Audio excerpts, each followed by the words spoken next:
So we've been back into school for a couple of weeks here in San Diego, and we are going through the classic tantrums every day with homework because we've got a kiddo who's got some special needs, has an IEP for her mood disorder and her ADHD, and has attachment issues based on her background in foster care that prevent her from receiving help. She'll fight up against anything that she perceives as control. So as a safety mechanism, she'll kind of keep herself from being controlled by an adult.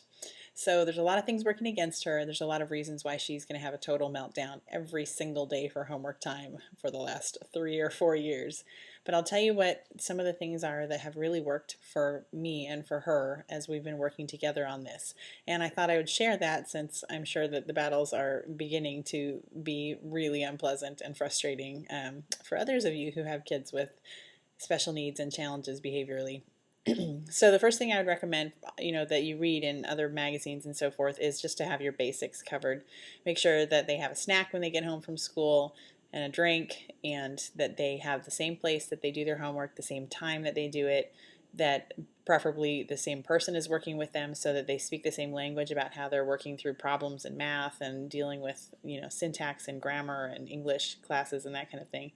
And then on top of that, for me, it helps to have something that meets an extra need in the child. So with my daughter Nevaeh, she's very artistic, so she likes like pretty pencils and cute types of paper to work on, and that kind of thing lifts her mood a lot of times. So when I notice that she's giving a shot at it and that she's starting to listen a little bit more, I'll reward her by bringing out some of the pencils she really likes and that kind of a thing as kind of a treat to help motivate her and keep her going.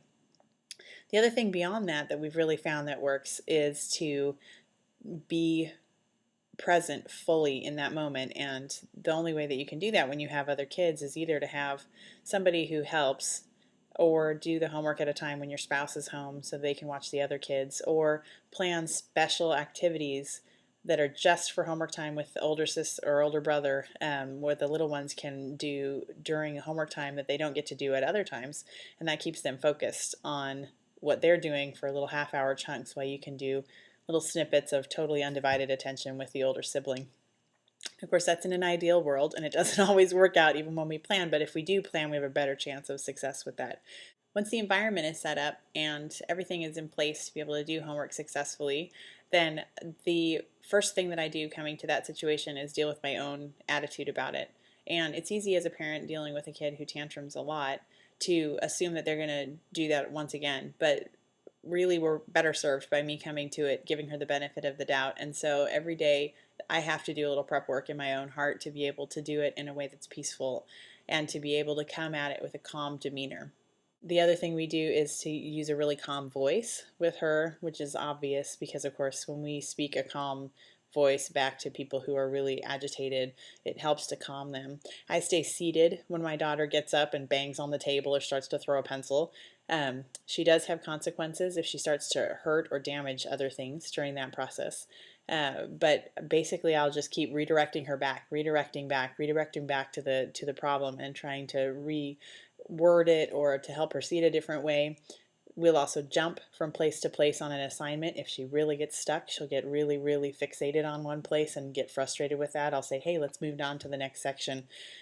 Another thing that we've also found that works with the tantrums after school is to take breaks periodically. I'll plan them in, I'll set the timer, and we'll do 15 minutes, and then she and I will sort of walk the lines in our grains of the wood in the floor near the table where she works, or something else that causes her to think in a different way and to do something different with her body for a little while so that she can have a break and then come back to it. We also have a mini trampoline that's close to where the homework is done, and she'll take a break and, we'll do 60 seconds of jumping on the trampoline to kind of just get her mind refreshed a little bit and start over. Sometimes we have to put it down completely, and we'll let the teacher know, this particular assignment was a real bear, not sure why, can we pull in some resources at the school that will help out our daughter in this situation? And speaking of that, another thing you can do that will help battles in the future is to be keeping good notes about the kinds of things that are a real challenge and that cause behavior problems in challenging kids, because that will help you to be able to verbalize it better when you have conferences. You'll be able to kind of track it over time, see what the progress is and what it isn't. And if you have an IEP going for your child, you'll have better notes to be able to let people know how things are going. And if you don't have one yet, you're going to need to have all those notes really detailed for the meetings that you'll have with the school personnel. So just keep some notes. Keep like a notepad that you have next to the homework assignment area, and that way you can kind of keep tabs on what's going on from your point of view as a parent as well. So give those things a try. I would love to hear from you about things that you found helpful with your kids in terms of managing behavior outbursts because of homework. And I hope that the year has started off really well in that regard for you. And we'll talk to you next time.